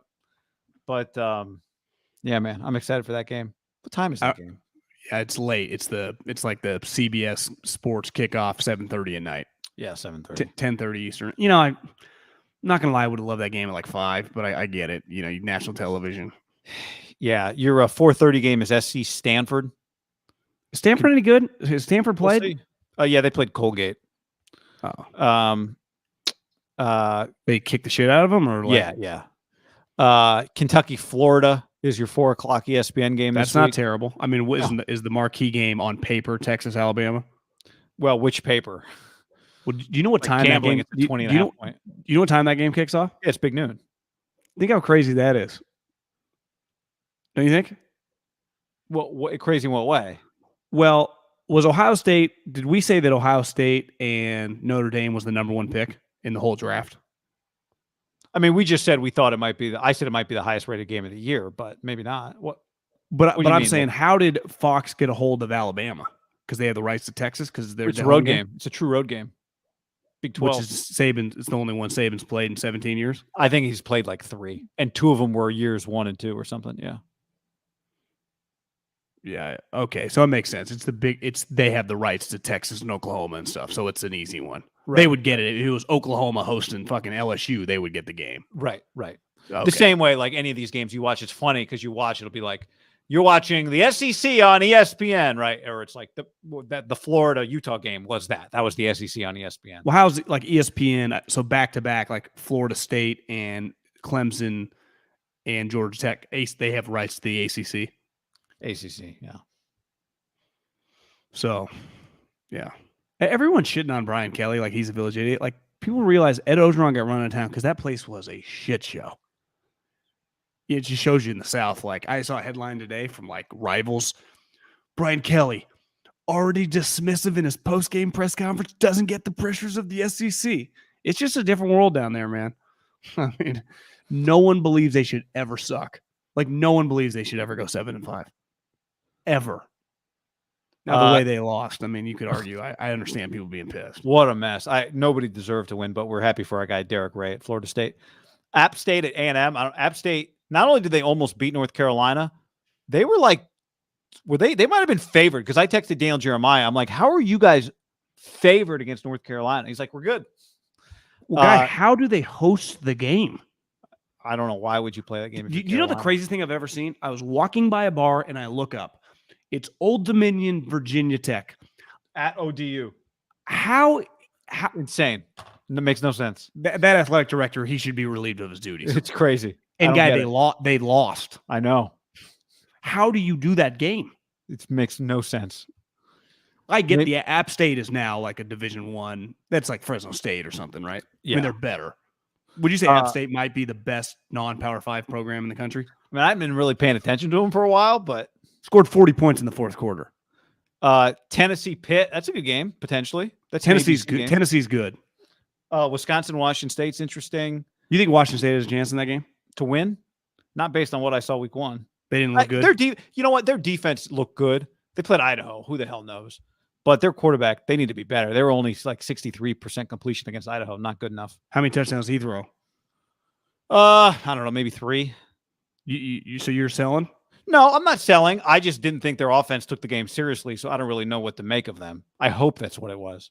You know what I mean? How about the Sun Devils? What happened to them? They kicked they kicked Northern Arizona's ass on Thursday.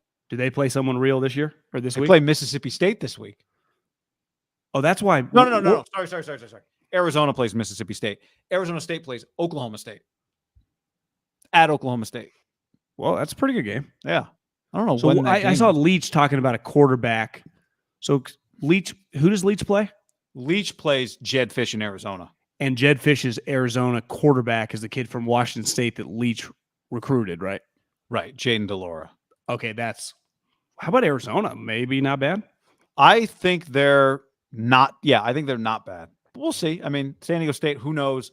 San Diego State, I don't know if that was one of those games where I said last week, I don't know if I said on the pod, that I kind of liked Arizona because they were just getting a lot of points and they were a completely different team, whatever.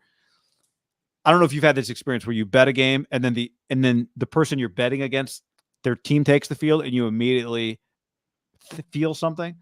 Well, San Diego State's quarterback is a guy named Braxton Burmeister. I don't know if you remember him. He was like at Oregon for a second. Then he went to like Virginia Tech for a second. The second I saw him, all due respect, I went, okay, they got a shot here. And if he was bad. I mean, can Brady Hoke? I don't know. I mean, been a few years now since, they lost the, that 40, Rocky Long.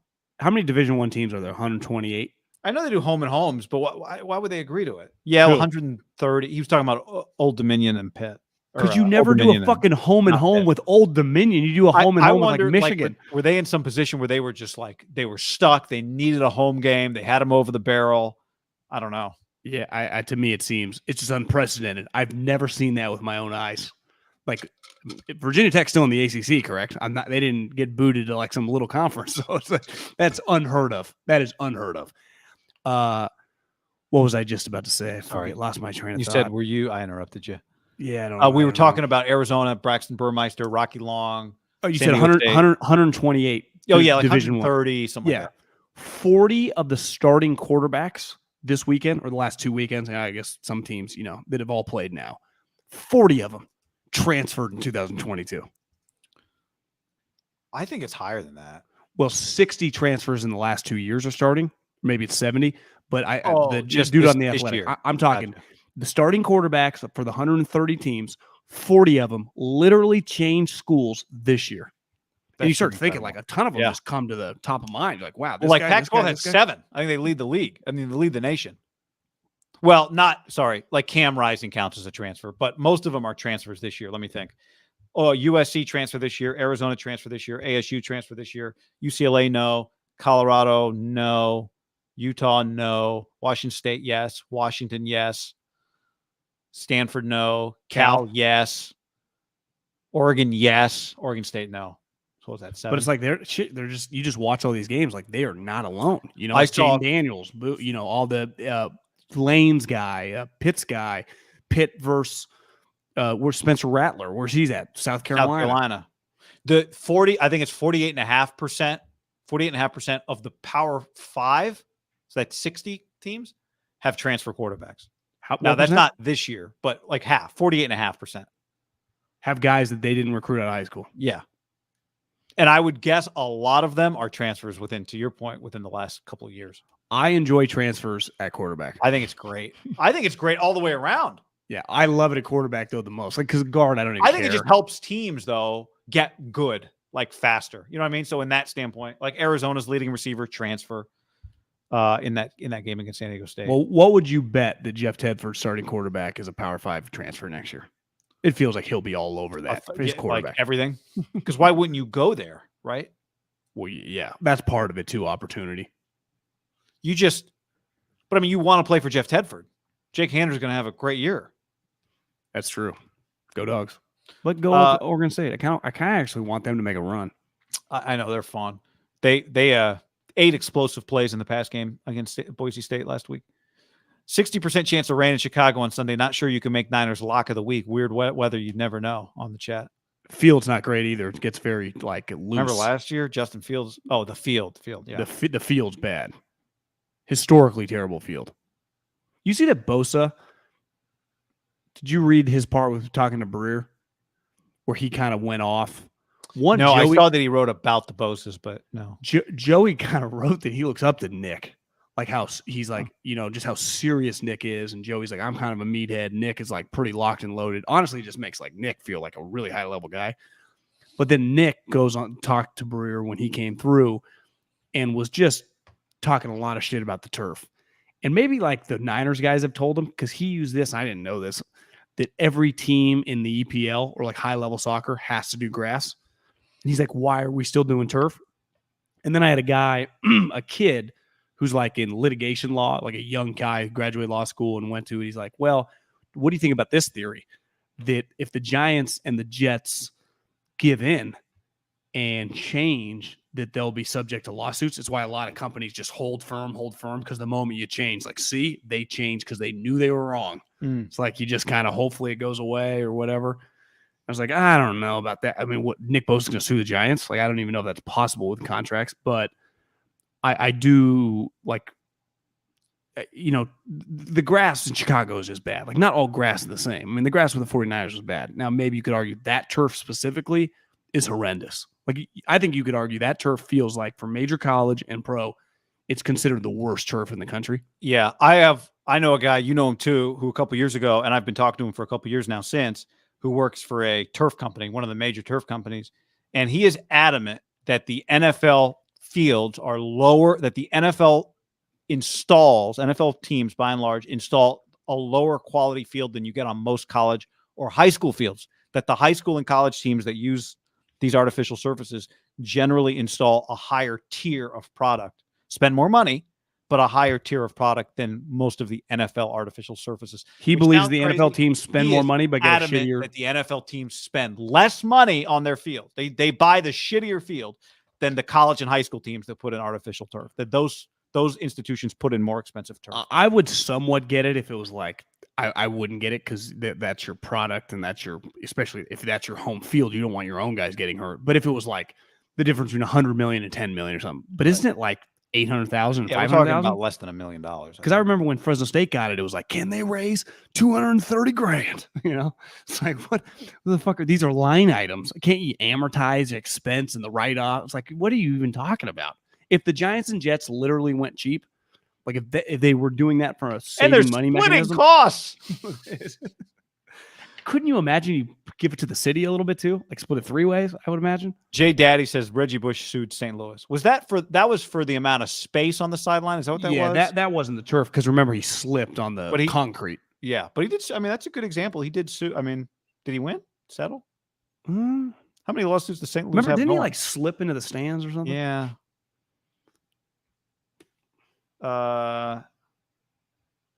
Maybe. Anyway. All right. Do I look like Patrick Mahomes? You look like a mixture of Mahomes and Bret Hart. R.I.P. All right. Big week. We'll be back this week, Wednesday, Thursday. It's just a huge week. So we're looking forward to it. We're glad football's here. Continue to DM us photos of you hanging out with your Titos. We'll be making drinks this week, no doubt. Stay cool, everybody, and share it. Share it with people you hate. Oh, Max said with these shades, I look like Lamar. I need a side-by-side. Lamar, when's he going to sign his contract? Glasses sponsor? Coming. When is he going to sign his contract? Hell of a question. Bret Hart not dead? No, Bret's dead. I think it's Owen. Wait, are we sure about that? Well, I thought Bret fell from the rafters. No, that's Owen. Oh. I thought Bret died recently, though. Bret Hart. Yeah, not dead. 65, it looks like.